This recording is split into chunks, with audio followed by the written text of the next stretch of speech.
एक 22 साल की लड़की जो कि अपने प्रेमी के साथ मिलकर एक ऐसी घटना को अंजाम देती है जो कि काफ़ी चौंका देने वाली है। वह लड़की अपने प्रेमी के साथ मिलकर एक अनजान शख्स का कत्ल करवाती है और जिसका इल्ज़ाम लगता है उसके पिता और दोनों भाइयों पर, और फिर वो तीनों जेल चले जाते हैं। और फिर एक ऐसी छोटी सी गलती होती है जिसमें वह लड़की और प्रेमी पकड़ा जाता है। जब उनसे कड़ाई से पूछताछ की जाती है तो एक ऐसा सच निकल कर सामने आता है जो कि काफ़ी हैरान कर देने वाला है। और जब दोनों जेल में बंद होते हैं, वह लड़की रोती है और जेलर साहब से कहती है कि मेरी एक बार मेरे प्रेमी से मुलाकात करवा दीजिए। आखिर उस लड़की ने ऐसा क्या किया जिसमें एक बेगुनाह की जान चली गई और उसके पिता और दोनों भाइयों को जेल क्यों जाना पड़ा? आइए इस कहानी को विस्तार से जानते हैं। आप सभी दोस्तों को नमस्कार, मेरा नाम रवि है।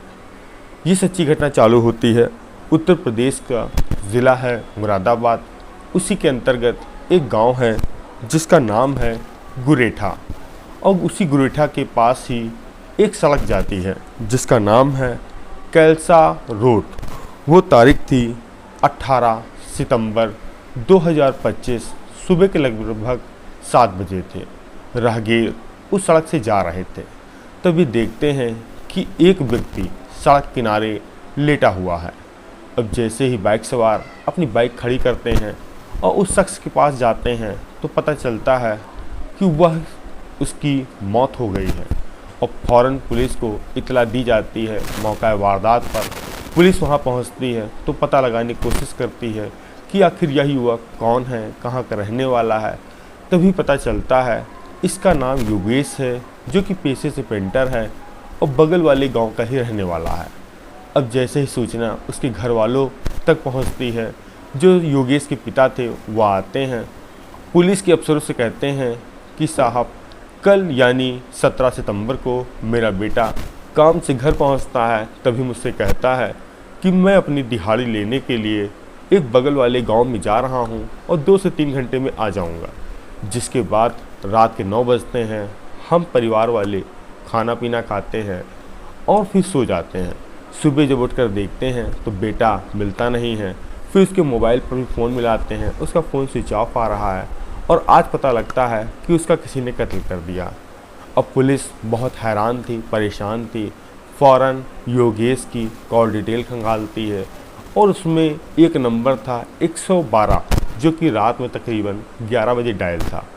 अब पुलिस के जवान उस नंबर पर इंक्वायरी करते हैं तो पता चलता है कि रात में उस युवक ने 112 पे फ़ोन किया है और कहा था कि उसको 3 लोग जान से मारने का प्रयास कर रहे हैं। जो पहला नाम लिया था वह था शोभाराम और गौरव और कपिल। अब फ़ौरन पुलिस इन तीनों को हिरासत में लेती है क्योंकि ये पास के ही गांव के थे, सभी लोग इनसे परिचित थे, तो ज़्यादा देरी नहीं होती है। अब पुलिस की टीम इनसे पूछताछ करती है और पूछती है तुमने योगेश का कत्ल क्यों किया? मगर ये तीनों, जिसमें से एक बाप 2 भाई होते हैं, और वो कहते हैं कि मेरा इस लड़के से कोई लेना देना नहीं है और हम इसका कत्ल क्यों करेंगे।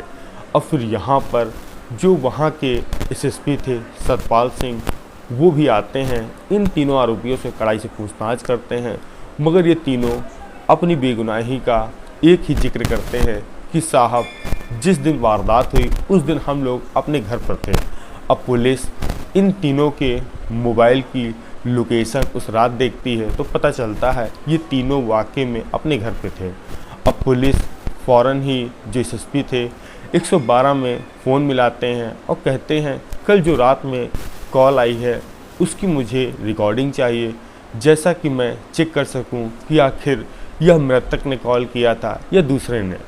अब जो सतपाल एसएसपी थे वह उस वॉइस को मंगाते हैं और वॉइस सैंपल से चेक करते हैं तो पता चलता है ये योगेश की वॉइस मिल ही नहीं रही है। अब फ़ौरन पुलिस उस क्राइम स्पॉट की लोकेशन पे जितने भी नंबर एक्टिव थे उनको खंगाला जाता है। एक नंबर और मिलता है, जो नंबर था वह था मनोज का। जो कि बदायूं के पास ही एक गांव है, खेड़ादास गांव, वहां का रहने वाला था। और कुछ साल पहले ही वह आया था गुरेठा गांव में, यहाँ पर सैलून का काम करता था। अब फ़ौरन पुलिस उसको उठाती है, कड़ाई से पूछताछ करती है, तो वह टूट जाता है और कहता है इस सब के पीछे जो मेरी प्रेमिका है स्वाति, उसका हाथ है, उसी ने उस युवक का कत्ल कराया है और अपने पिता भाइयों को जेल भिजवाने की साजिश रची है, जिसमें उसका साथ दिया है मनोज के ममेरे भाई ने। अब फ़ौरन पुलिस उसको भी उठाती है और उसको भी गिरफ्तार करती है, तीनों को बैठालती है, कड़ाई से पूछताछ करती है कि आखिर तुम लोगों ने ऐसा क्यों किया। तभी एक ऐसा सच निकल कर सामने आता है जो कि काफ़ी हैरान कर देने वाला है, जो कि गुरेठा गांव में ही शोभाराम का परिवार रहता है।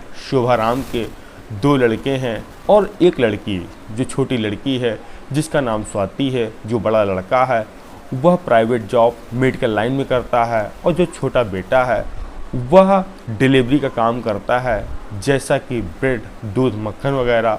और घर में उनकी किराने की दुकान है।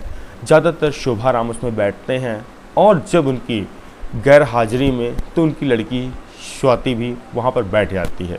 तभी 2020 में एक लड़का मनोज, जो कि बदायूं से आता है मुरादाबाद और इसी इलाके में दुकान लेता है, और जब कभी वह दुकान में सामान लेने जाता था तब उसकी मुलाकात होती है स्वाति से। स्वाति मनोज को पसंद करने लगती है। अब यहीं से दोनों का नंबर एक्सचेंज होता है और दोनों में बातचीत जारी हो जाती है। और जब समय का पहिया और ज़्यादा बढ़ता है तो स्वाति सोचती है क्यों ना हम लोग रात में मिला जाए और रात में एक दूसरे को टाइम दिया जाए। इसके लिए स्वाति मेडिकल जाती है और नींद की गोलियां लेकर आती है और परिवार का जब खाना बनाती है तो उस खाने में नींद की गोलियां मिला देती है, जिसके बाद परिवार वाले गहरी नींद में सोने लगते हैं। और तब वह अपने प्रेमी मनोज को फ़ोन करती है, अपनी छत पर बुलाती है, वहीं पर घंटों घंटों बात किया करती थी। यह मामला काफ़ी दिन तक चलता रहा और मगर इस बात की जानकारी परिवार वालों को हो गई। तभी परिवार वालों ने घात लगाया, मनोज को अपनी बेटी के साथ पकड़ा और जमकर उसकी उसी गांव में पिटाई की और उसको गांव से भगा दिया गया। अब यह बात जब स्वाति को पता चलती है वो बहुत ज़्यादा आग बबूला होती है और कहीं ना कहीं अब वह सोच रही थी कि मैं अपने परिवार से कैसे आज़ादी लूँ और मैं अपने प्रेमी के साथ कैसे जीऊँ।